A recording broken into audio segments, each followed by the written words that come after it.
ये जो the mother है 32वां वॉल्यूम, उसमें श्री अरबिंदो बात कर रहे हैं the personal effort required is a triple labour of aspiration, rejection and surrender. तो एस्पिरेशन के संबंध में 29th वॉल्यूम है श्री अरबिंदो का, वो हमने कल पूरा किया। रिजेक्शन का शुरू किया कि रिजेक्शन के विषय में क्या क्या कह रहे हैं। भी ये तीन शब्द ये काम में ले रहे हैं, triple labour of aspiration, rejection and surrender. तो रिजेक्शन के संबंध में क्या क्या कह रहे हैं ये 29th वॉल्यूम से कुछ तो हमने पढ़ा है, अभी और पढ़ देते हैं। That is a known fact that everything comes from outside, from universal nature. जो भी चीजें आ रही हैं वो बाहर से आ रही हैं, ये एक नोन फैक्ट है। सब जानते हैं इस चीज को, सब मतलब ये एक वेल नोन फैक्ट है कि जो भी चीजें हैं वो बाहर से यूनिवर्सल नेचर से आती है। हमारी एनर्जी है, हमारी जो भी चीजें हैं, but the individual is not bound to accept everything that comes. जो भी चीजें आ रही हैं उसको व्यक्ति स्वीकार करे, he can accept, he can reject. The rejection may not succeed at once. और ये एक्सेप्टेंस और रिजेक्शन इसके ऊपर निर्भर करता है कि आप वास्तव में, आपकी इंडिविजुअलिटी क्या है, आप क्या हो। The rejection may not succeed at once if there is a strong habit of past acceptance. अगर पास्ट एक्सेप्टेंस की स्ट्रॉन्ग हैबिट है तो एकदम से रिजेक्शन का मूवमेंट है सफल नहीं होगा। But if it is steadily persisted in, the rejection will succeed in the end. तो अंत में जाके यदि अभ्यास व्यक्ति करता रहे तो इसके अंदर सफल हो सकता है। What you should do is always to reject the lower experiences and concentrate on a fixed and quiet aspiration towards the one thing needed, the light, the calm, the peace, the devotion that you felt for 2 or 3 days.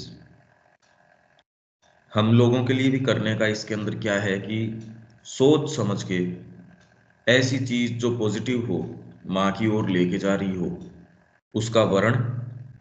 और rejection, जो movement ऐसा लगता हो, पहले तो इस पे ध्यान दें कि हम ऐसी कौन कौन सी एक्टिविटीज के अंदर संलग्न हैं जो कुछ तो माँ के लिए उपयोग की नहीं है और कुछ उनके कार्य के लिए डेट्रीमेंटल हैं, विपरीत हैं। It is because you get interested in the lower vital experiences and in observing and thinking about them that they take hold, and then comes the absence of the contact and the confusion.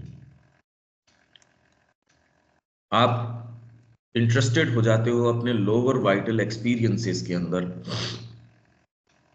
और in observing and thinking about them, उन्हें देखने के अंदर और उनके विषय में विचार करने के अंदर मशगूल व्यक्ति हो जाता है।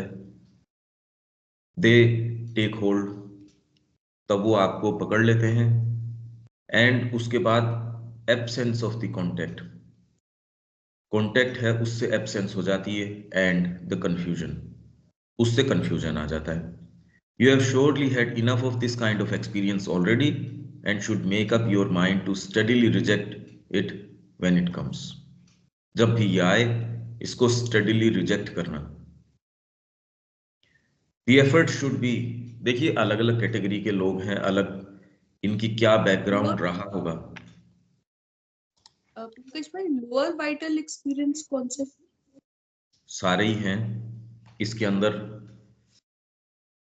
व्यक्ति के लस्ट है, ग्रीड है, ये इस तरीके की लोअर वाइटल के जो एक्सपीरियंसेस, अनुभव आप ले रहे हो, या आपकी महत्वाकांक्षाएं हैं उनकी पूर्ति करने के लग रहे हो, जो भी चीज लोअर वाइटल से संबंध रखती है, डिजायर्स हैं और चीजें हैं, उस चीज से जो भी चीज संबंधित है, वो एक्सपीरियंसेस यदि आप लेने के अंदर मशगूल हैं,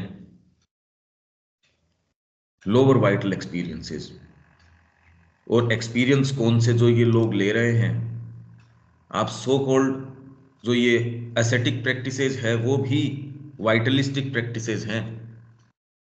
अपने शरीर को सुखा देना, कांटों के ऊपर सोए रहना, आग के ऊपर चलना, ये आपको इतना प्रबल एक्सपीरियंस देता है, पर वो है लोअरी। इनमें वो कोई भी बातें नहीं है।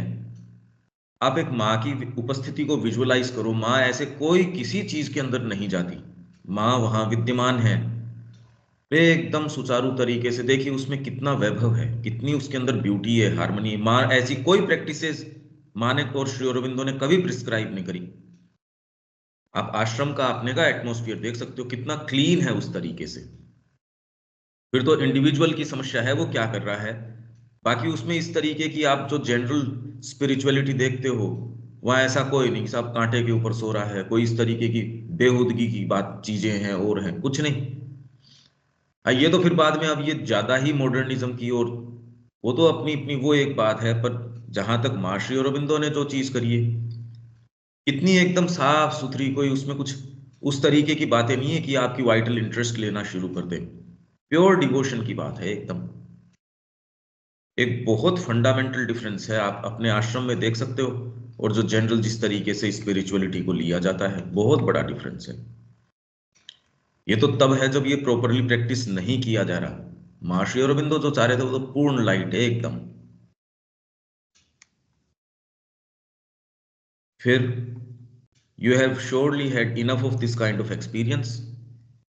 फिर इसमें लड़ाई झगड़े हो सकते हैं, हस्बैंड वाइफ के लड़ाई झगड़े हो सकते हैं, दो जनों के बीच में हो सकते हैं, डिपार्टमेंट का कोई आपके किसी को हेड बना रखा है उसमें, और जो काम कर रहा है दूसरा, हर डिपार्टमेंट के अंदर इस तरीके से किसी भी कोई भी ऐसा एक्सपीरियंस रहा होगा।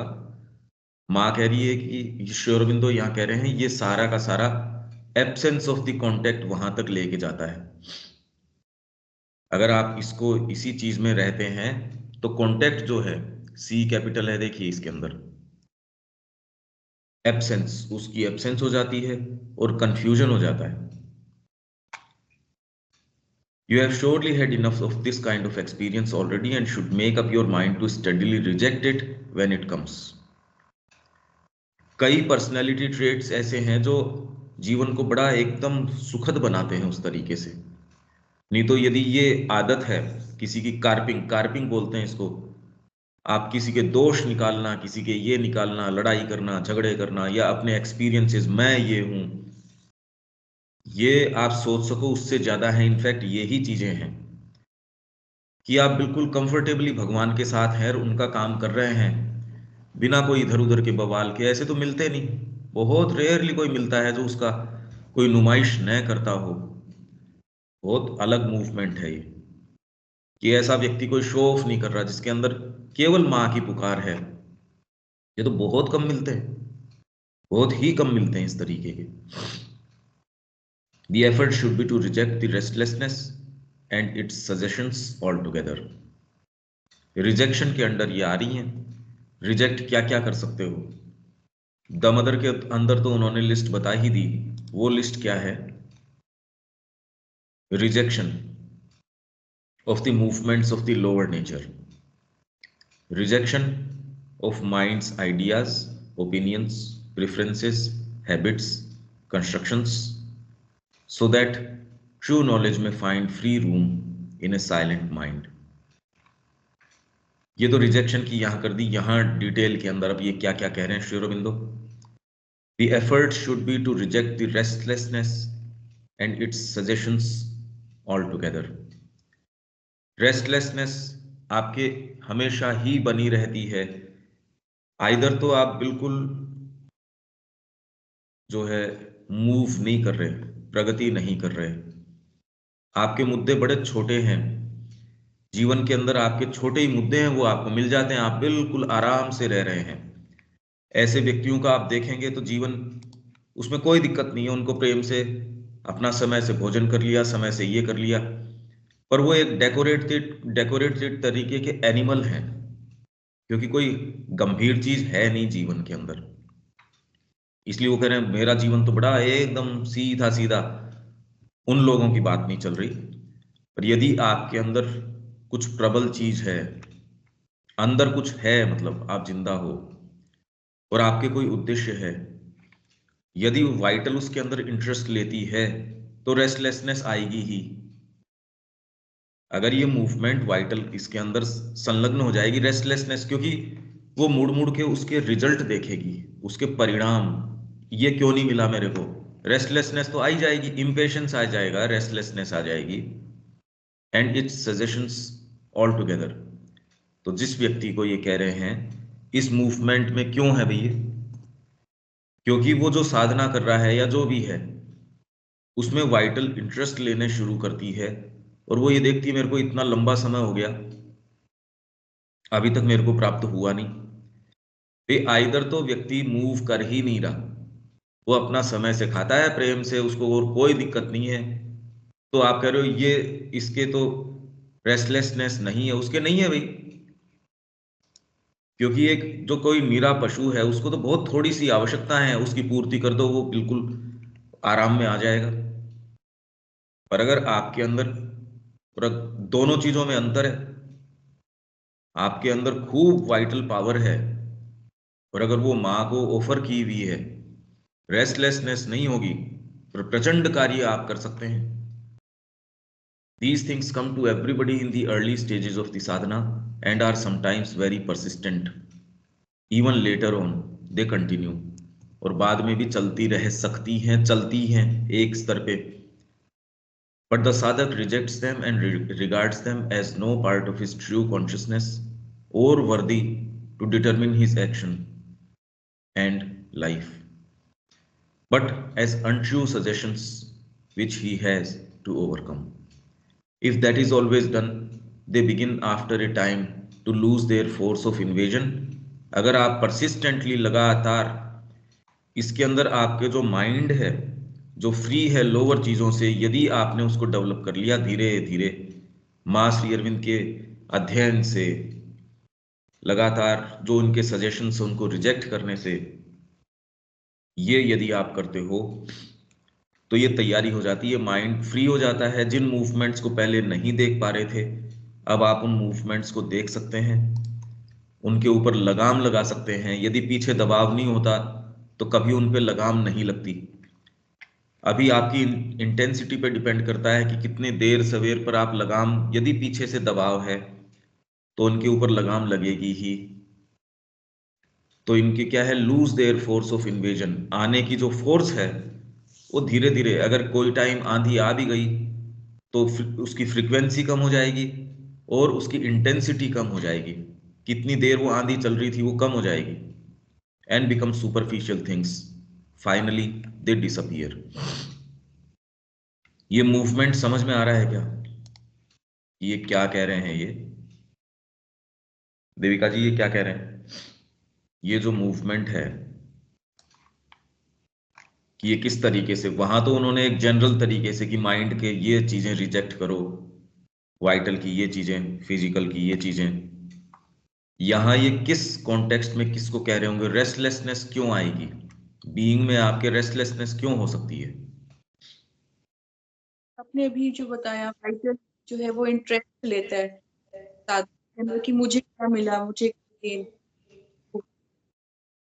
तो तब रेस्टलेसनेस आएगी। अगर पर्सन पूरी तरह से माँ को समर्पित करके कार्य करता है तो ही उसमें ज्यादा समर्थ और शक्ति बढ़ जाती है, रेस्टलेसनेस नहीं आती, रिटर्न कुछ नहीं चाहिए। व्यक्ति के यदि सेल्फ का विचार रहेगा, रेस्टलेसनेस रहेगी ही।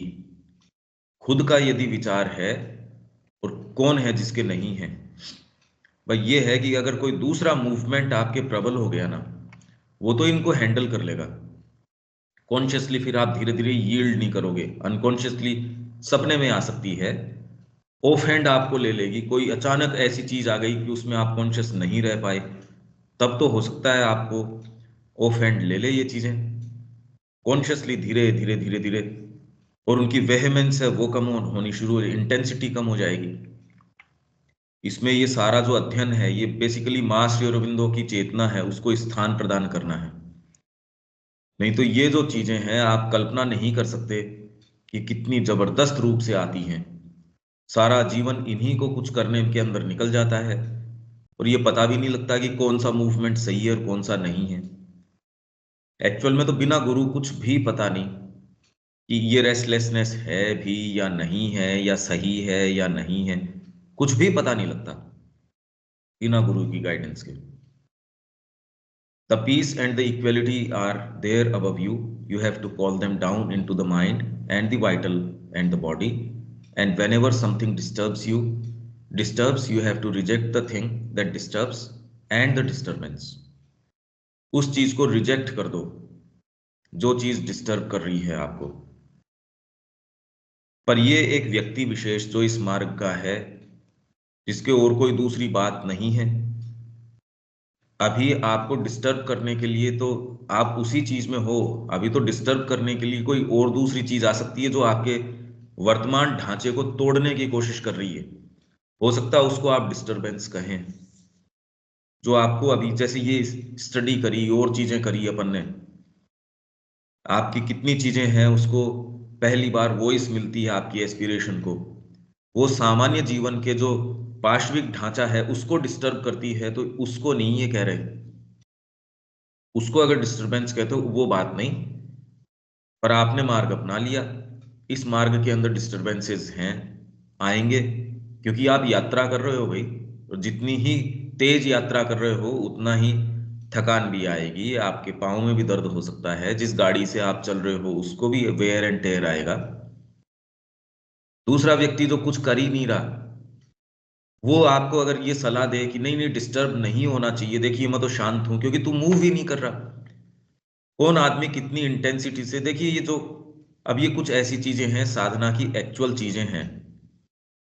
कई बार आपको कोई व्यक्ति पीस और इक्वलिटी इनमें लग सकता है और वो बिल्कुल स्टैग्नेट कर रहा हो, वहीं दूसरा व्यक्ति अपेरेंटली तो आपको लगता है अरे कितना इनइक्वालिटी के अंदर है, कितना ये रेस्टलेस है। अब माँ ने उसके ऊपर अधिकार कर रखा है, माँ उसको बवंडर के रूप में लेके चल रही है, वो शांति से कैसे बैठ सकता है? उसमें आप इसको ये समझाओ कि ये होना चाहिए, अरे उसके भीतर मूवमेंट दूसरा चल रहा है। ये सूक्ष्म भेद हैं। आप ये रेस्टलेसनेस है, डिस्टरबेंस है, बाहरी दृष्टिकोण से नहीं, ये ठीक है हम ये पढ़ रहे हैं, पर एक्चुअल में व्यक्ति को क्या करना चाहिए क्या नहीं करना चाहिए, ये तो उसके और माँ के बीच की बात है। आपकी सिंसियरिटी आपको बिल्कुल ठीक बता देगी। वो पहले तो आपको ऐसी गाइडेंस के अंदर लेके चली जाएगी जो आपसे बेटर समझती है इन चीजों को। नहीं तो इन मूवमेंट का पता नहीं लगता कौन सी सही है कौन सी सही नहीं है। आप अपने आधार के ऊपर देखोगे तो आपको तो पता नहीं लगेगा, आप जान नहीं पाओगे कि इसका क्या करना है। हाँ इतना जरूर कर सकते हो, ये कैसे भी मोमेंट्स आए कैसे भी मूवमेंट्स हो, माँ को पुकारो, उनको ये ऑफर करो। तो ये तो हर जने के लिए निरापद चीज हो सकती है, पर एग्जैक्टली उसको कैसे डील करना है ये तो कोई गाइडेंस हो तभी आप कर सकते हो, अदरवाइज तो उन मूवमेंट्स का पता नहीं होता। ये तो केवल प्योरली साधना की बातें हैं, ऐसे तो पता नहीं लगता इनका। What do you mean by active means to overcome inertia? ये टू ओवरकम इनर्शिया ये व्यक्ति ने लिखा है, श्री अरबिंदो ने खाली मीन्स के बाद में क्वेश्चन मार्क लगाया है। What do you mean by active means? उसने लिखा होगा जो करस्पोंडेंट है कि गुरुदेव इसके passive means of overcoming inertia और एक्टिव मीन्स। इनर्शिया मतलब तमस आपका जड़ता, इसको ओवरकम करने के एक्टिव मीन्स कौन से हैं? तो श्री अरविंदो कह रहे हैं what do you mean by active means? The power to refuse to reject is always there in the being and to go on rejecting till the rejection is effective. Nothing can obstruct a quiet aspiration except one's own acquiescence in the inertia. आपको कोई चीज disturb नहीं कर सकती। ये inertia की बात कर रहे हैं। जड़ता आती है बीच बीच के अंदर, ऐसे काल आते हैं जड़ता आ सकती है। इनफैक्ट जड़ता तो हमारी भरी पड़ी रहती है। ये बात समझ आ रही है क्या या इसमें कोई बात है?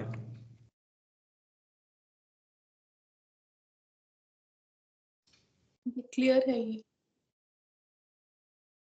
कि कोई भी चीज जो है, अगर आप में क्वाइट एस्पिरेशन है, यही बात मैं कह रहा था, ये कोई भी प्रैक्टिस कर सकता है कि बिल्कुल शांत तरीके से हर चीज एस्पायर ऑफर कर रहे हो आप माँ को। जो भी मूवमेंट है उससे ज्यादा न तो आप परेशान हुए न इलेटेड हुए, दोनों ही एक ही बात है। बहुत ज्यादा खुश हो जाना या बहुत ज्यादा परेशान हो जाना, ये लगभग एक से ही मूवमेंट है। एक इस साइड में है, एक इस साइड में है। तो इनमें ज्यादा न तो इसमें ज्यादा इलेटेड हो जाना, न इसमें ज्यादा कोई एकदम डाउन हो जाना। जो भी मूवमेंट आए उसको लिया और माँ को ऑफर किया, भाई माँ इसका क्या करना है आप देखो।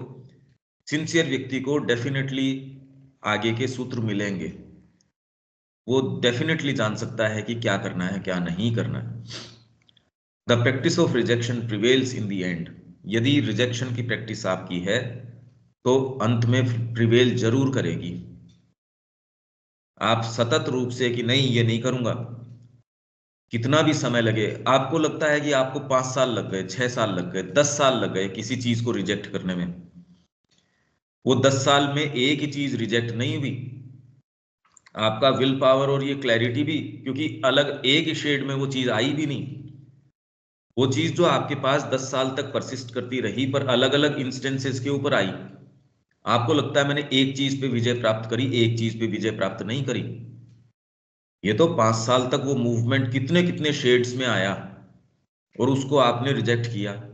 उसके साथ साथ कितना परिकर था उसका, उसको भी आपने रिजेक्ट कर दिया। तो एक चीज पे मास्टरी नहीं हुई, ये तो बहुत बड़ी चीज पे मास्टरी हो गई। नहीं तो व्यक्ति कहता है 10 साल अगर मैं एक चीज पे लगाऊंगा तो जिंदगी के अंदर तो 4-5 ही चीज मुश्किल से कर पाऊंगा तो कर पाऊंगा। आप कॉन्शियस हो, पहली बात तो बचपन से इस अवस्था पे आओ कि मैं साधना करना चाहता हूं। फिर एक्टिवली आप अपनी प्रकृति के प्योरिफिकेशन का ये काम हाथ में लो। उसमें आपका फिजिकल की कितनी कितनी चीजें हैं, वाइटल की कितनी कितनी हैं, माइंड की कितनी कितनी हैं, पहले तो पता ही नहीं लगती। ये पता लगने के बाद में अब जब प्योरिफिकेशन करो तो आप कहो कितना समय बचता है, कि इतने से समय के अंदर यदि इतने इतने बरस लगेंगे तो इतने बरस तो कहां से लेके आएंगे, 5-4 चीज मुश्किल से ठीक कर लेंगे तो कर लेंगे। ऐसा है नहीं, क्योंकि आपको वो मूवमेंट एक जैसा लग रहा है, पर यदि ध्यान दो तो क्रोध भी दो टाइम पे एक जैसा नहीं है। लस्ट है, वो आ रहे हैं मूवमेंट पर अलग अलग अलग अलग शेड्स के अंदर है सारी चीजें। अगर हर बार आप उसको रिजेक्ट कर रहे हो तो विल पावर कितनी स्ट्रोंग हो गई। उन इंस्टेंसेस के ऊपर आपकी कितनी और चीजों के ऊपर उसने प्रभाव डाला। आप उस मोमेंट के ऊपर जी रहे हैं तो और बहुत सारी चीजें भी तो हैं। जब वो मूवमेंट आया उस समय और आपका जीवन चक्र चल ही रहा है। तो यदि ये बात आती है रिजेक्ट करती है तो इसका मतलब उसने शक्ति को, मां की चेतना को कितना बड़ा स्थान दे दिया। सपोज आपके ये फ्रीक्वेंसी ये 2 महीने में चीज आती है, महीने भर में आपके वो मूवमेंट आता है, आपने ये तो है नहीं कि वो 24 घंटे वो मूवमेंट चलता रहता है। तब तो फिर बाद में वो कोई ना कोई होस्टाइल इंटरवेंशन भी हो सकता है, या फिर बाद में कोई ऐसी चीज है जो एकदम ही रिजेक्ट कर देने की है। पर जीवन में इस तरीके की चीजें तो है कम। बाकी ऐसा मूवमेंट कि भाई शॉपिंग के टाइम इंपल्स जग गया या कोई चीज देख के आपके कोई चीज जग गई,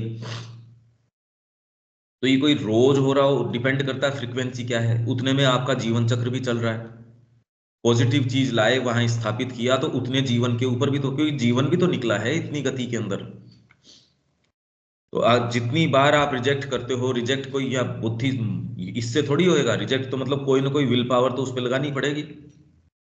वो यदि आप करते हो तो ये छोटी सी चीज के ऊपर प्रभाव नहीं, इसका तो बहुत बड़े पूरे जीवन पे आपके प्रभाव आएगा। मैं क्या कह रहा हूं ये बात समझ पा रहे हैं क्या आप, कि ये क्या एक साइकोलॉजिकल मूवमेंट भी है, खाली एक मूवमेंट को ही रिजेक्ट करना नहीं हुआ ये। इसके साथ साथ बहुत ज्यादा चीजें साथ में आ गई कि आपको तो वो एक चीज लग रही है कि मैंने इस पे मास्टरी करी, पर वो खाली एक चीज पे मास्टरी नहीं हुई। इस जीवन चक्र के अंदर पता नहीं कितनी कितनी चीजें उससे प्रभावित। आप अगर वो एक मोड़ गलत लेते कि उसको रिजेक्ट नहीं करते तो आज आप जहां खड़े हैं वहां नहीं होते। आपके जो प्रोग्रेशन ऑफ इवेंट्स है वो तो एकदम ही कड़ी चेंज हो जाती। आपने उसको वहां रिजेक्ट किया, रिजेक्ट करते आए करते आए करते आए, सही जगह पहुंच जाओगे।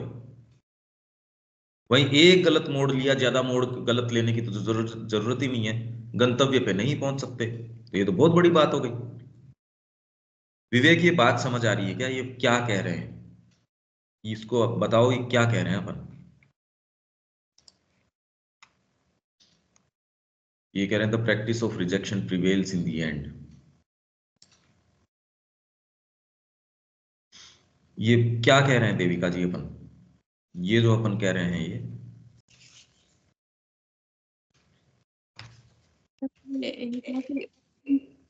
एक रिजेक्ट करते हैं तो उसका ये मतलब नहीं है कि वही चीज रिजेक्ट हो रही है, उसके साथ और भी कई चीजें साथ साथ reject, clarity of thoughts, clarity of mind आ रहा है,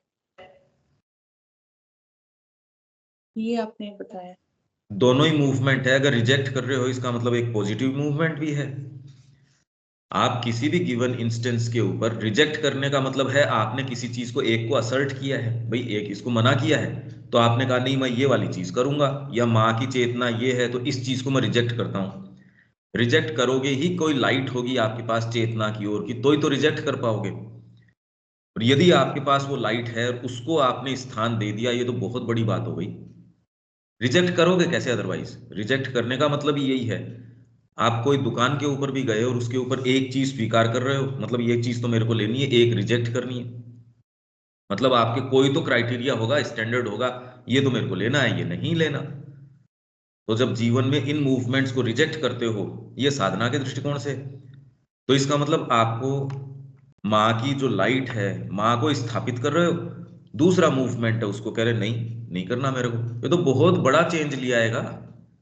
वो मूवमेंट गया नहीं गया मान लीजिए, हो सकता है वो मूवमेंट पर्टिकुलर, वो जो चीज है 10 साल लगी उसको मास्टर करने में, आपको हो सकता है 10 साल में लगे एक मूवमेंट मास्टर किया। अरे एक मूवमेंट मास्टर नहीं किया, ये तो उसके माध्यम से पता नहीं कितना बड़ा क्षेत्र कवर कर लिया आपने। एक मूवमेंट थोड़ी रहा वो, ये है रिजेक्शन की। ठीक है ये बात तो but with personal effort only it may take a long time. पर यदि पर्सनल एफर्ट ही करते रहोगे, if you can feel the divine power working in you, then it should become easier. हाँ, पर इसके अंदर कॉन्शियस चॉइस आपकी होगी। मेरे को वो अगर चोर लगता है, मेरे से तो वो मेरे से ज्यादा प्रबल है, चोर जो है मेरे घर में घुस आया और उसके पास हथियार वगैरह भी हैं, मेरे शरीर में अभी जान भी नहीं है, पर फिर भी अगर मैं कहता हूं ये चोर है, तो मैं पुलिस को बुला सकता हूं, किसी को सहायता के लिए बुला सकता हूं। आपके जो मूवमेंट है, आपको लगता है ये चोर है, तो आप मां से प्रेयर कर सकते हैं। वर्तमान के अंदर वो हमको चोर नहीं नजर आ रहे ना, उनसे तो हमको मेरा मूवमेंट है, मेरी लस्ट, मेरी ग्रीड, मेरा क्रोध, मेरा जो क्रोध आ गया तो उसके पीछे ये तो सही है ही, नहीं तो क्रोध बच ही नहीं सकता। अगर आपके ये भाव न हो और उसकी जो क्रोध का जो कारण आपको लगता है उचित, आपको उचित है इसलिए क्रोध करते हो, अगर वो कारण ही आपको उचित न लगे तो उसके पीछे जो आपकी इंटेंसिटी है वो वैसी उसकी हवा निकल जाएगी सारी की सारी। तो डिवाइन पावर को कब बुला सकते हो आप इसको हेल्प करने के लिए? जब आप कह दो कि मेरे मूवमेंट नहीं है ये। आप अपने आप को उससे डिसोसिएट, अभी तो क्या एसोसिएट कर रखा है, अच्छा लगता है, प्लानिंग कर करके वो काम करते हैं कि मेरी ये पूर्ति हो जाए। इनफैक्ट माँ से प्रार्थना ही उन चीजों की पूर्ति की करते हैं कि माँ मेरी ये पूर्ति कर दे। ये मूवमेंट बिल्कुल अलग तरीके का है। There should be nothing inert और तामसिक in the self giving. Exactly यही बात आ गई कि आपकी सेल्फ गिविंग में तामसिकता नहीं, कि आपने बस माँ को ही कह दिया, इसलिए आई ये बात। To the guidance, and it should not be made any part of the vital into a plea for not rejecting the suggestions of lower impulse and desire। ये देखो आप, अब अगर आप इंट्यूशन के आधार पे चलते हैं, ये पैराग्राफ ऑलरेडी एक तरीके से अपन ने ये कवर कर लिया, क्योंकि जैसे ही ये कह रहे हैं तुरंत मन के अंदर क्या आता है कि आप अपनी पर्सनल एफर्ट से करोगे तो लंबा टाइम लगेगा, डिवाइन की वर्किंग के आधार पे करोगे तो जल्दी हो जाएगा, तो आप कहोगे ठीक है पर्सनल एफर्ट मैं इसमें नहीं नियोजित करता हूं, ये नहीं कह रहे। इसलिए तुरंत श्री अरबिंदो ने, कि उनको पता है कि ये सामने वाला तो ये ही पहले तो यही उठेगी, इसके गलत अर्थ ही उठेगा, तुरंत यहां वो क्या कह रहे हैं, there should be nothing inert और तामसिक in the self giving to the guidance. Inert नहीं, एक्टिव पार्टिसिपेशन है, कि आप कॉल करके बताते हो यहां इस रंग रूप का है, इस रूम में घुसा हुआ है, ये चोर घुसा हुआ है, इसको लेके जाओ, एक्टिव पार्टिसिपेशन है आपका उसके अंदर।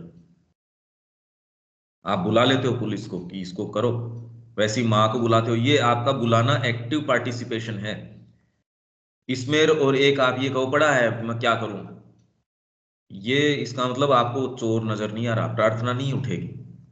तो जो लोग प्रेयर की बात करते हैं वो इसीलिए है क्योंकि तामसिकता है, नहीं तो सच्ची प्रेयर ऑटोमेटिकली आपको जब नजर आ जाएगा, आप अपना एफर्ट पूरा डालेंगे, प्रेयर को बुला लेंगे, सारे ही काम चलेंगे। प्रक्रिया है ये। तो पंकज ये भाई, आप एक बार ही आप कह रहे थे कि माँ से ऐसी प्रेयर करने के लिए, कि भाई आप अपना एक्सपीरियंस बता रहे थे कि भाई मैं तो गलती करूंगा ही, तो माँ आप अपने अपने आप मेरे कान खींच लेना, मुझे कुछ पता नहीं। हाँ, तो ये फिर क्या हुआ, मतलब इसमें तो पर ये व्यक्ति की प्रेयर होनी चाहिए, क्योंकि आपने सुन लिया इसलिए ये प्रेयर करोगे, तो प्रेयर कहाँ बनी? ये तो एक मेंटल नोशन है। आपके भीतर से भाव कोई भी जगता है वो आपका अपना है, जैसे मंत्र आपका अपना है, कि भीतर से जगना चाहिए। मेन बात है आपका और माँ के बीच का संवाद, वो कितना सच्चा है। अगर सुना सुनाया संवाद है, सुनी सुनाई प्रार्थना है, सुनी सुन पढ़ी पढ़ाई है, तो उसकी इफेक्टिविटी थोड़ी बहुत जितनी है उतनी है।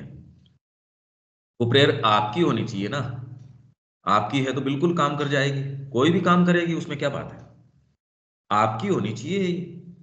आप में अगर ये पार्ट आ गया जो माँ को ये कहने की कि माँ, कितनी बड़ी बात है कि मेरे पर्सनैलिटी के फ्रेमवर्क को भी रेस्पेक्ट मत करना, तेरे को जो करना है तू तू तो कर लेना, खुली छूट है माँ। ये कहने के लिए भी क्या चाहिए, देखो ट्रांसपेरेंसी चाहिए ना बीइंग की, ये कहने के लिए भी, तब तो कर ही लेगी।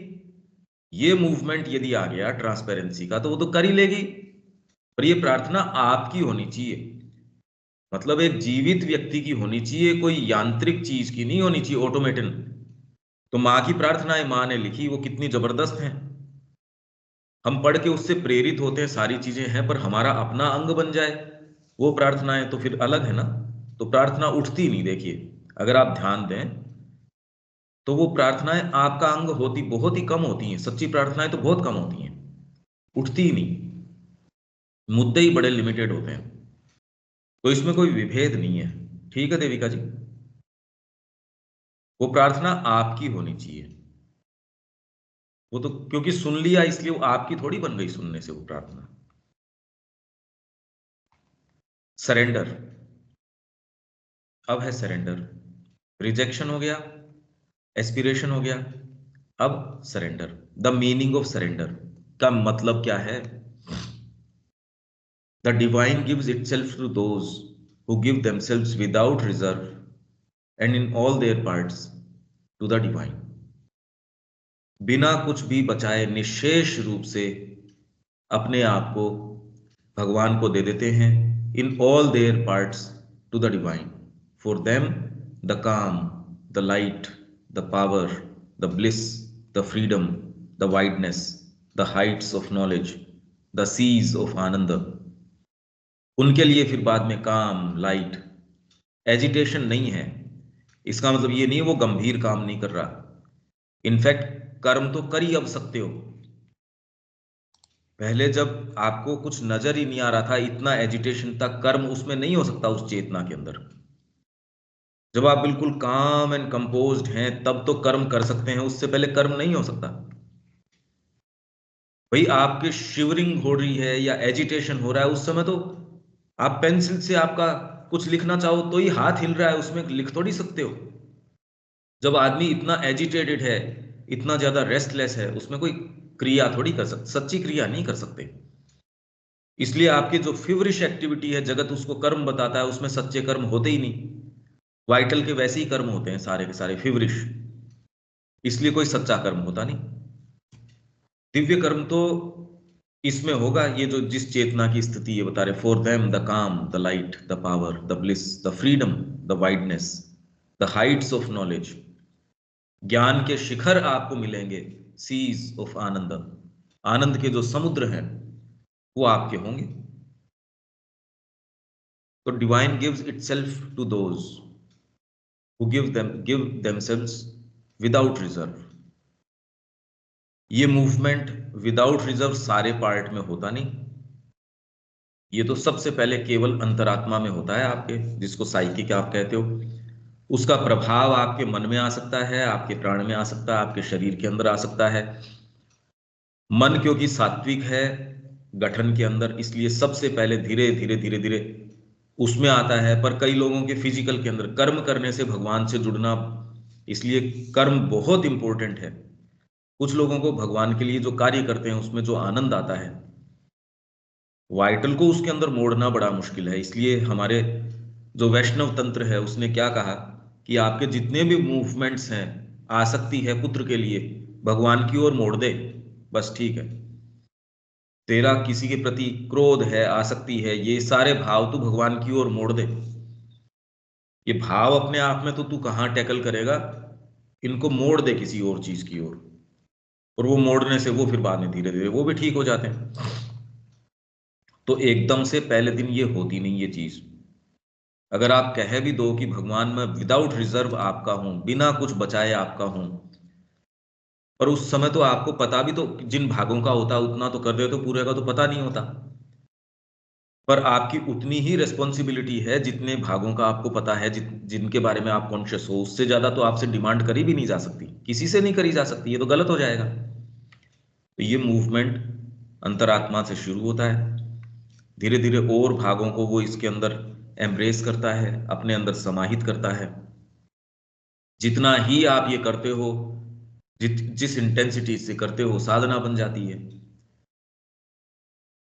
तो ये surrender is giving oneself to the divine, to give everything one is or has to the divine and regard nothing as one's own, to obey only the divine will and no other. केवल भगवान की जो संकल्प शक्ति है, अगर इसको ओबे करते हो तो फिर कोई भय नहीं। जगत आपको भय नहीं दिखा सकता, और दिखाएगा तो भी आप कहोगे मेरे फर्क नहीं पड़ता, काम तो मेरे को यही करना है, तो भयभीत क्यों करे।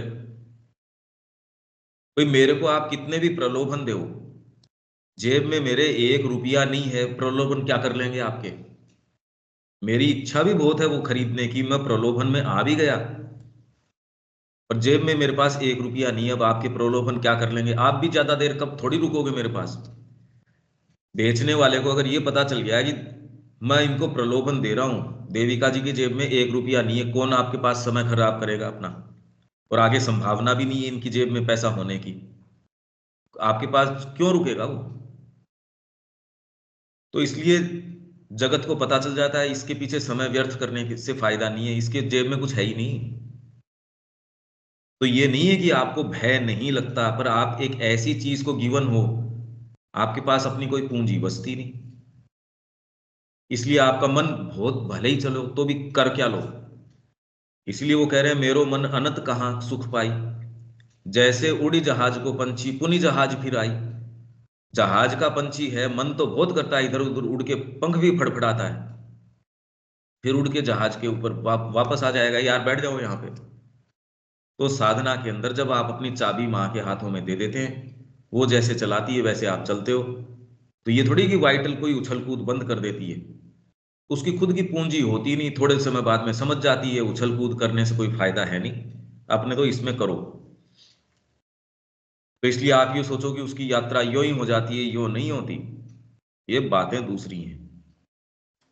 तो surrender is giving oneself to the divine, to give everything one is or has to the divine and regard nothing as one's own, to obey only the divine will and no other. तो ये करना सहज नहीं होता, पर ये आप और कोई दूसरी चीज कर नहीं सकते। To live for the divine and not for the ego, divine के लिए जीना न कि ईगो के लिए। पर इसका रहस्य जो मैं कह रहा हूं, चाबी आप उनके हाथ में दे देते हो, नहीं तो आदमी के बस में है क्या? कितने कितने मूवमेंट्स होते हैं सूक्ष्म तरीके से, ये आपको पता ही नहीं लगने देते क्या हुआ। अरे कॉन्शियस हो, जिन मोमेंट्स में कॉन्शियस हो, वो मोमेंट्स तो बहुत थोड़े होते हैं। बाकी तो आप किसी न किसी कर्म में लगे रहते हैं। कोई भी आपका जो एक्टिव फील्ड है, पढ़ाने में लग रहे हैं, अब बच्चे के साथ हो आप, या आप कोई कोई दूसरे कार्य के अंदर हो, खाना पका रहे हो, अब उसके अंदर ध्यान तो आपका सब्जी पकाने के अंदर है, वहां भी कितनी कितनी चीजें, हीट है, कोल्ड है, ये कोई चली थोड़ी गई, आप कोई रोबोट थोड़ी बन गए, सेंसेशंस भी वैसे ही हैं, सारी चीजें वैसी की वैसी हैं। साधना हो कैसे रही है? साधना क्योंकि आपने चाबी जो वो वाली है, वो चाबी वहां दे दी, तब है क्योंकि आपने कहीं ना कहीं वो कमिटमेंट किया और माँ ने सीरियसली हाँ कर दिया। वही आज 9 से 11 हम पढ़ने वाले हैं। अगर कहते यूं ही सुपरफिशियली, क्योंकि माँ का पढ़ लिया और आपने कहा माँ मैं आपका हूं, बात नहीं बनती उससे। आप एक्चुअल में कहना और क्योंकि एक पढ़ लिया वो कहना, अंतर है।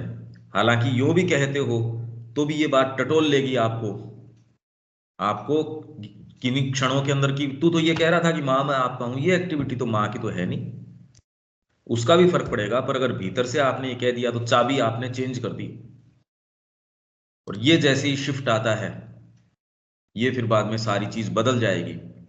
भले ये जगत आपको शुरू के अंदर कोशिश करे डराने की कि ये नहीं होगा वो नहीं होगा, आपकी कोई खुद की पूंजी बचती नहीं कि आप कहेंगे भाई डर तो लग रहा है, ऐसा थोड़ी डर नहीं लगता, पर अब क्या करें, और कोई दूसरी चीज मैं कर नहीं सकता। जैसे अर्जुन ने कहा कि भाई चाहे आप इसी चीज से हमको शुरू करना पड़ेगा, फेथ से, ये थोड़ी वो भयभीत नहीं था और श्री कृष्ण ने सारा उसको ज्ञान दिया, उसके बाद वो चीजें नहीं हुई उसके साथ,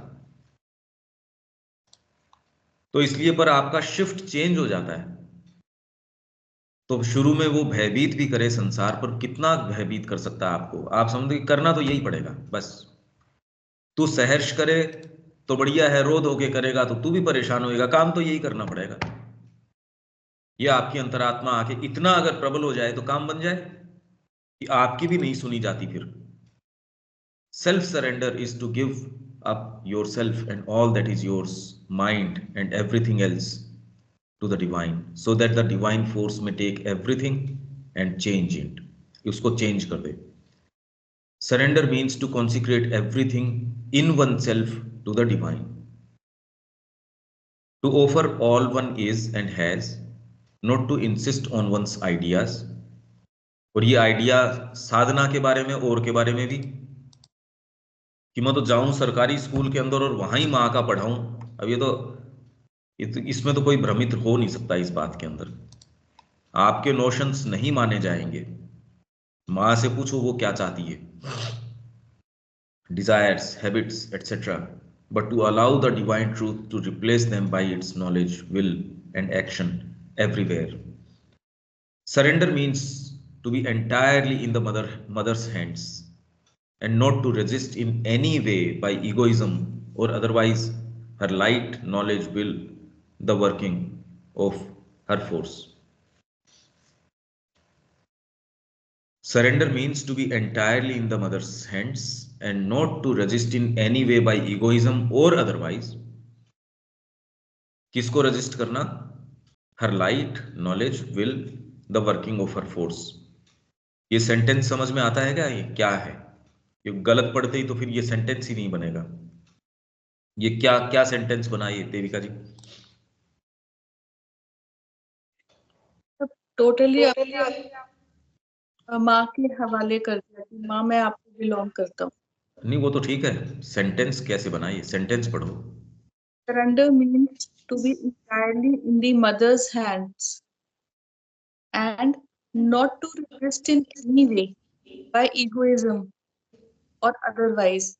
यानी कि किसी भी तरह से अपनी इगोइज्म्स को बीच में नहीं लेकर आना, और या otherwise her light, knowledge, will, नहीं ये ऐसे नहीं है, बाई ईगोइज्म और अदरवाइज। चाहे ईगोइज्म के द्वारा रजिस्ट कर रहे हो या और कोई तरीके से, और अदरवाइज, इसीलिए मैंने कहा ये अगर अदरवाइज को गलत रूप से लेते हो और अदरवाइज हर फोर्स, तो ये तो सेंटेंस ही नहीं बना। If you give this, if you do not give this, otherwise I will do this. तो ये आई विल डू दिस या वो वाली पार्ट तो आया ही नहीं ना, अगर अदरवाइज गलत लोगे तो आप। ये क्या है? अदरवाइज यहां है अन्य रूप से, बाय इगोइज्म, अहंकार के द्वारा आप रजिस्ट करते हो, और अदरवाइज या किसी और चीज के द्वारा रजिस्ट करते हो। तो ये क्या सरेंडर है? Not to resist in any way by egoism or otherwise. किसको? Her light, knowledge, will, the working of her force etcetera. ये है सेंटेंस। नहीं तो अदरवाइज को अगर गलत स्ट्रेस दो तो सेंटेंस ही नहीं बनता कि फिर अदरवाइज। तो फिर आगे तो बताओ यार, अदरवाइज के क्या बना फिर? ठीक है ना? अब आगे, the essence of surrender is not to ask the Mother before doing anything, but to accept wholeheartedly the influence and the guidance when the joy and peace come down, to accept them without question or cavil and let them grow. When the force is felt at work, to let it work without opposition. When the knowledge is given, to receive and follow it. When the will is revealed, to make oneself its instruments. इसमें सारी प्रक्रिया दे दी। ये इसको elaborate करो, इसको explain करो, ये क्या हो रहा है, क्या कह रहे हैं इसमें? द एसेंस ऑफ सरेंडर क्या है? The essence of surrender is not to ask the mother before doing anything, but accept wholeheartedly the influence and guidance. आपकी आवाज टूटती है थोड़ी थोड़ी बीच के अंदर। शायद है? नेटवर्क का इशू होता है। अभी हाँ आ बोलिए। हाँ, तो essence of surrender is not to ask the Mother before doing anything. तो मतलब माँ को मत पूछो, ये तो बात कैसे हो सकती है? आगे है कि but to accept wholeheartedly the influence and guidance when the joy and down, accept them without question or let them grow. इसका मतलब यही है कि पूरी तरह से होल हार्टेडली हमें एक्सेप्ट करना है एंड गाइडेंस।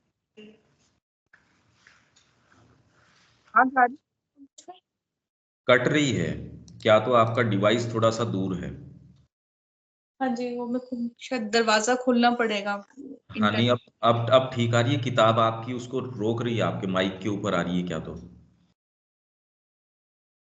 इसके अंदर ये तो बड़ी विचित्र बात है। ये कह रहे हैं एसेंस ऑफ सरेंडर, इसका असारभूत बात ये है सरेंडर की, not to ask the Mother before doing anything. कोई भी चीज करने से पहले मां को पूछना नहीं। अभी क्यों? इसमें क्या पीड़ा है कि मां को पूछना नहीं? इसका क्या अर्थ हो सकता है?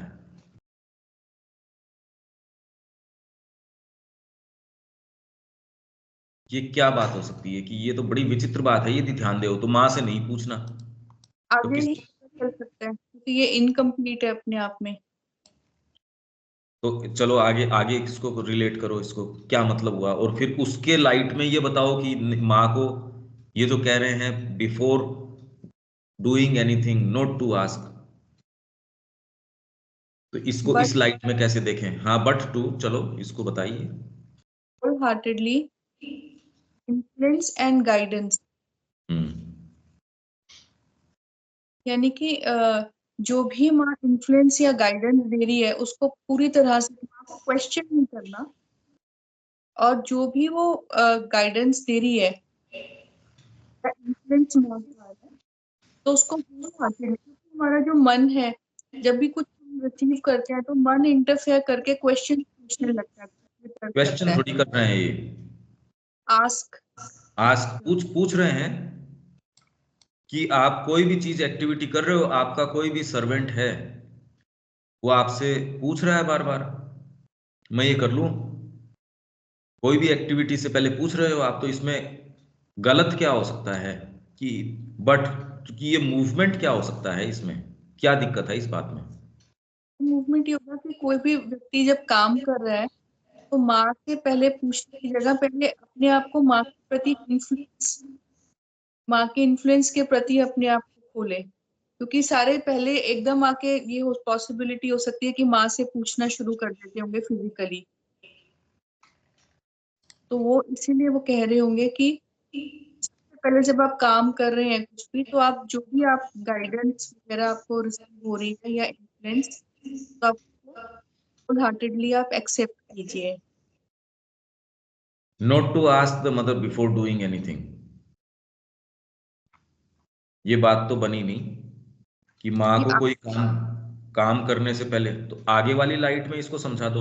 मैं थोड़ी कर रहा हूँ आगे मत पढ़ो, आगे की लाइट में इसको समझाओ ना। but to accept wholeheartedly the influence and guidance when the joy and peace come down, to accept them without question or cavil, and let them grow when the force is felt at work, to let it work without opposition, when the knowledge is given, to receive it and follow it, when the will is received, to make self its instrument। ये work से related ही हो सकता है कि जब आप काम कर रहे हैं तो अपने आप को ओपन रखिए, तो माँ की जो फोर्स है वो काम आपके थ्रू करेगी। नॉलेज इज गिवन अरे वो एंड तो ठीक है, वो तो सही ठीक है, पर आप माँ से नहीं पूछो कोई काम करने से पहले। इसका यही मतलब हो सकता है कि भाई क्योंकि सारे आ जाते थे काम, मतलब बार बार माँ से पूछने के लिए, तो वो इनर रिसेप्टिविटी की बात कर रहे ना, होंगे कि आप से सरेंडर। मूवमेंट उल्टा था माँ तो, माँ के समय मूवमेंट उल्टा था। वो तो इंसिस्टेंस ये थी कि बार बार हम जो है, लोगों को माँ कह रही थी तुम मेरे को लिखा करो, लोग तो ये कह रहे आपको हम लिख के परेशान करते हैं तो हम नहीं लिखे हैं आपको। तो माँ ने कहा रे तेरे एक पार्ट तो ऐसे सोचता है, दूसरा पार्ट डिप्रेशन में चला जाएगा, लिखा कर। तो ये कोई ये बात नहीं कि बार बार वो पूछते थे, वो तो इंसिस्ट करते थे कि पूछो। ये नहीं कि सरेंडर का मतलब, essence of surrender is not to ask the Mother before doing anything. Surrender का सार ये है कि करने से पहले not to ask the Mother, कोई काम कर रहे हो उससे पहले माँ को नहीं पूछना, बट टू, तो होल हार्टेडली जो इन्फ्लुएंस को और गाइडेंस को अपना लेता है, तो क्या वो पूछता नहीं? उसको जरूरत नहीं पड़ती, या ये कुछ तो कहना चाह ही रहे होंगे। हाँ जी, नोट इसका टू अब क्लियर हो रहा है कि वो ये इस वे में कह रहे हैं कि सरेंडर का ये मतलब नहीं है कि माँ से कुछ नहीं पूछना।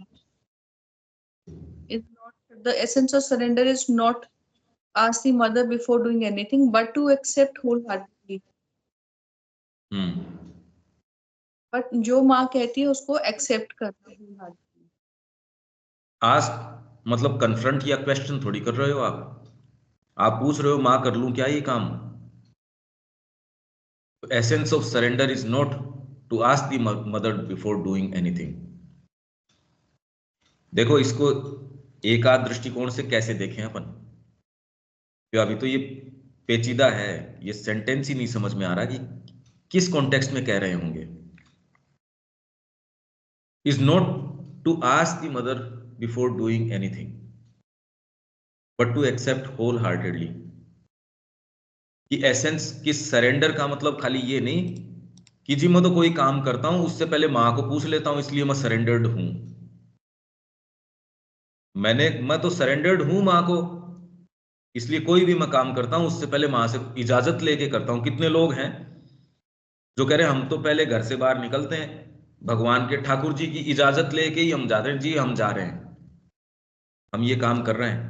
पर उसमें जो काम है वो ओरिजिनेट कहां से हुआ? वो तो आपने ओरिजिनेट कर लिया जिस भी तरीके से, मां ने तो ओरिजिनेट करवाया नहीं वो काम। इनको not to ask the Mother before doing anything मतलब आप तो तैयार बैठे हो उसको करने के लिए। या फिर अगला ये कह रहा है मैं तो सरेंडर का मतलब पूर्ण समर्पण मेरा हो गया, मैं तो काम करने से पहले माँ से पूछ लेता हूं, नहीं तो मैं कुछ नहीं करता। ये भाव भी सही नहीं हो सकता। मैं तो हिलूंगा ही नहीं। मतलब किसी भी मूर्खता के अंदर व्यक्ति जा सकता है, इस वाले में जा सकता है या इस वाले में जा सकता है, और उसको वो कहता है, क्योंकि आपके संपर्क में ऐसे आए नहीं, कभी कन्फ्रंट करना ही नहीं पड़ा। बाकी कितने कितने लोग वो तो आश्रम में ही आएंगे, तब आपको पता चलेगा कि वो समर्पण, कितनी मूर्खताओं को समर्पण कह देते हैं। इतने तो आके कहे यार आप इतना क्यों सुबह उठना, ये करना, माँ के ऊपर छोड़ दो, मतलब बिल्कुल पशुवत रहो। उनका समर्पण का मतलब ये है कुछ मत करो। तो इसलिए यहां हम समर्पण को प्योर सेंस में, पर पता नहीं क्या क्या मंसूबे लोगों के रहते हैं इस नाम से। तो यहां कह रहे essence of surrender is not to ask the Mother before doing anything. खाली उनसे पूछ लेना एक्टिविटी से पहले, और अगले को ये होना मैं तो पूर्ण रूप से समर्पित हूं, या कोई एक्टिविटी करी उससे पहले मैं तो मां से पूछ लेता हूं। अभी तो कोई बात नहीं हुई, मैं वहां जा रहा हूं, मैंने अपनी तैयारी कर ली, मां मैं जा रहा हूं, मैं जाऊं। और वो भी केवल आप एक कंसेशन के रूप में, बाकी आपने तो सारी तैयारी कर ही ली, आपने मंसूबा बना ही लिया वर्किंग से पहले। आप तो खाली पूछ रहे हो। या दूसरा एक्सट्रीम क्या है, मैं तो कुछ करता ही नहीं, माँ ने मेरे को जवाब भेजा नहीं, अब मैं क्या करूं, मैं तो बैठा हूं इंतजार कर रहा हूं माँ के जवाब का। ये दोनों ही शेड जो हैं ये बिल्कुल मूर्खता की हैं। प्रैक्टिकली अगर आप काम कर रहे हो इस तरीके से नहीं चल सकते। ये समस्या कब उठेगी, जब आप प्रैक्टिस में इसको डालोगे। अभी तो विचार के दृष्टिकोण से आप देख रहे हो, इसलिए कोई दिक्कत नहीं है। अभी तो आप विचार कर रहे हो कि ये कैसे होता होगा, पर प्रैक्टिस में डालोगे तो आप क्या एटीट्यूड अपनाओगे सरेंडर का। अभी अगर आपको कहें समर्पण, तो आप कोई भी एक्टिविटी से पहले भी माँ को पूछ लो। हम भी तो बार बार कहते हैं माँ को पूछो, ये कह रहे not to ask the Mother. क्यों? क्योंकि आस्क दी मदर, वहां आप आस्क कौन सी चीज कर रहे हो। अगर होल हार्टेडली दे देते, अब अगला सेंटेंस ये जो आगे है, but to accept whole hearted the influence and the guidance. Independently काम नहीं है, आप उनको पूर्ण रूप से स्वीकार करो, तब जो कर्म उठेगा उसको पूछोगे, वो एक अलग बात है। यहां एक ऐसे कर्म के बारे में व्यक्ति कर्म अपनी मन, अब सारे जितने भी हम सब यही हैं। आपने इंडिपेंडेंटली काम सोच लिया कि मैं तो वहां जाके पढ़ाऊंगा या पढ़ाऊंगी, और फिर बाद में कह दिया ये माँ का काम है। अरे बकवास बात है ये। आप ओपन ही नहीं हो उनके इन्फ्लुएंस के प्रति। ये कितना बड़ा डिफरेंस आ गया इसके बीच में। सटल है पर बहुत शार्प है। ये क्या कह रहे हैं, but to accept the whole heartedly. But मतलब आप ये पूछने का क्रम तो कर सकते हो, पर ये नहीं करना, ये सरेंडर का एसेंस नहीं है। सरेंडर का एसेंस क्या है, होल हार्टेडली इन्फ्लुएंस और गाइडेंस माँ की को स्वीकार करना, जो कि व्यक्ति नहीं करता। यही मतलब हुआ ना इसका, लिटरली तो ये अर्थ निकलता जा रहा है। धीरे धीरे खोलो इस तरीके से। When the joy and peace come down, to accept them without question or cavil and let them grow। जब आपके अंदर जॉय और पीस आए तो उनको विदाउट क्वेश्चन, बिना प्रश्न किए, तो क्या कोई प्रश्न करता होगा? जॉय और पीस आती है, ये तो अजीब सी बात है। कोई क्यों क्वेश्चन करेगा? मैं आपको ला के कोई मिठाई दे रहा हूं या आपको गिफ्ट दे रहा हूं, आप क्वेश्चन करेंगे उसके ऊपर? और विदाउट केविल, केविल का अर्थ होता है नुक्ताचीनी। नुक्ताचीनी शब्द सुना है क्या आपने, कि नुक्ताचीनी क्या होती है? कि कुछ भी कर लो उसमें एक हर किसी आदत नुक्ताचीनी, ये केविल। तो पीस और जॉय के अंदर नुक्ताचीनी नहीं, प्रश्न नहीं। अब ये कौन करेगा भी ये प्रश्न? आपको कोई गिफ्ट दे रहा है और आप उसको मैंने क्वेश्चन किया, तो इसका मतलब ये कोई साइकोलॉजिकल ऐसी चीज है, जब ये होता है एक्चुअल में तो व्यक्ति ये करता है, और जो करता है इसका मतलब सरेंडर नहीं है। When the force is felt at work, to let it work without opposition। तो इसको हम ओपोजिशन कैसे करते हैं? जब वो फेल्ट एट वर्क, जब हमको महसूस हो गया कि फोर्स एक्टिव है, तो हम अपोज कैसे करते हैं? फिर when the knowledge is given to receive and follow it. जब नॉलेज आपको दी जाती है तो उसको रिसीव किया जाए और उसको फॉलो किया जाए। When the will is revealed, जब विल आपको रिवील कर दी जाती है, W capital, to make oneself its instrument, ये एसेंस ऑफ सरेंडर है। यही तो कह रहे हैं, the essence of surrender is not this but this. अब ये तो बिल्कुल सोच समझ से परे की बात है, ये हम यहीं रुकेंगे और इसके ऊपर आप पूरा अपना मनोयोग लगाओ, क्योंकि आज तक इस तरीके से सोचा नहीं। ये तो कि आप मां से कोई कर्म से पहले नहीं पूछो, और ये है एसेंस। श्री अरविंद ये नहीं कह रहे कि मत पूछा करो, इसको गलत अर्थ ये मत निकाल लेना इसका कि श्री अरविंद ये कह रहे हैं कि नहीं पूछा करो, ये नहीं कह रहे श्री अरविंद। वो कह रहे हैं एसेंस ऑफ सरेंडर, ये इसका मतलब ये नहीं निकलता कि आप उनको पहले पूछ लो, वो इसका एसेंस नहीं है सरेंडर का। इसका एसेंस ये है, ये इसके बारे में अब आप विवेचन करके, क्योंकि अब तो नेक्स्ट वीक अपन ये करेंगे, ये आप इसके विषय में कि ये कह क्या रहे हैं। जब वो चीज आए तो उसको, मतलब आपके पास लाइट और पीस आए तो उसको प्रश्न नहीं करना, तो कौन व्यक्ति प्रश्न करेगा जब लाइट और पीस आ रही होगी। तो ये आपको सोचना पड़ेगा इसके विषय में। ये एक ऐसी चीज है जो कोई आप पढ़ के कि ये ऐसा हो जाता है, ये तो आपको फील ही करना पड़ेगा, आपको एक ऐसी स्थिति विजुअलाइज करनी पड़ेगी। ठीक है।